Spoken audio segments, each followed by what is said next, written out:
Special features of high-rise building.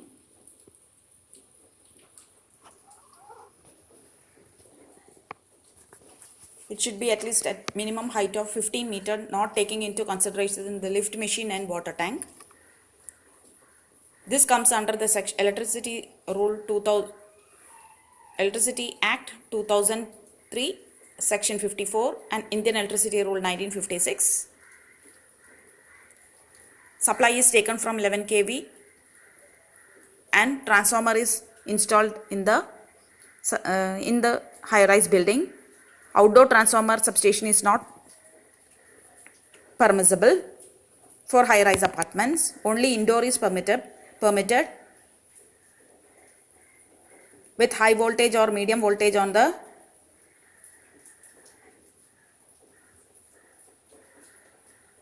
incoming side with proper safety measures. Usually dry type transformer is permitted and it is kept in the base floor or ground floor. If the capacity or total connected load is above 50 kVA, separate transformer has to be installed by the owner. If common and essential load is greater than 100 kVA, it is advisable to install a separate transformer for the purpose. Fire pump of suitable capacity has to be included. For calculating the connected load, a minimum of 1.2 kW for single phase and 5 kW for 3-phase connection shall be used. Diversity factor is less than 2 in deciding the maximum demand. Emergency supply has to be provided. Primary and secondary protection has to be given for the transformer.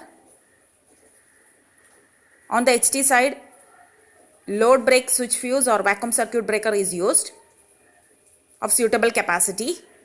Usually HT load breaker is used if the capacity is below 1000 kVA. Otherwise, for higher rating vacuum circuit breakers are used. HT loads break isolator of adequate capacity on the incoming side of the group controller and switch fuse unit or vacuum circuit breaker is used for individual transformer. HT meter has to be provided on the primary control unit.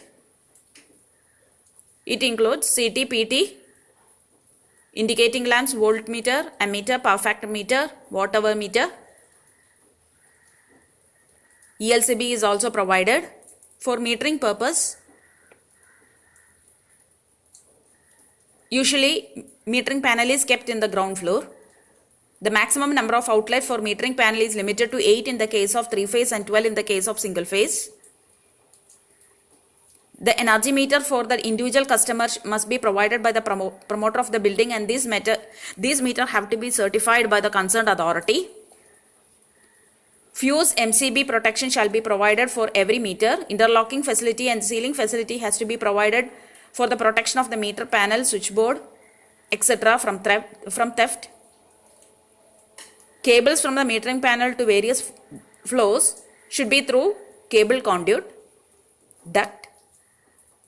From this duct, the connection of cable network and CCTV is not permitted. Distribution board.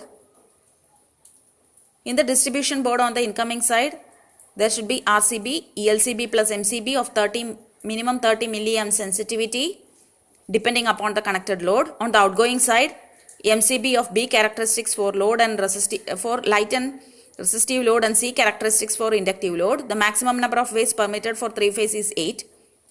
The standby generator of adequate capacity is provided to meet the emergency need, and it has to be connected only to the essential load.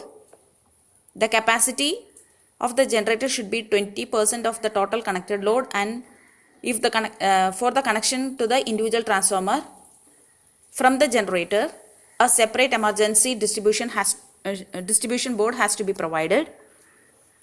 This is a single line diagram showing transformer substation, layout of the transformer substation and MCB. Supply is taken from the board,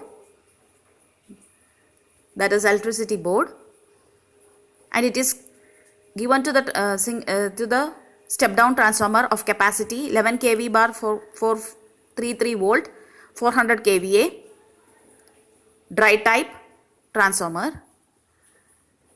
The connection is taken from the EB to the transformer through load breaker switch or vacuum circuit breaker. Then it is fed to the panel or bus through CT, PT and a isolator or MCCB or switch.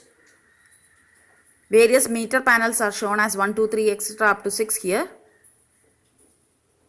Connection is taken through MCCB to the metering panel. There is a common load shown in the diagram, that is for common lighting purpose, lift, etc. This is the simple line diagram for the metering panel. XLPE cable is used. You can see MCB, energy meter, fuse, etc. This is the layout of generator circuit. Here 63 kVA generator DG set is used. XLPE cable is shown in the diagram.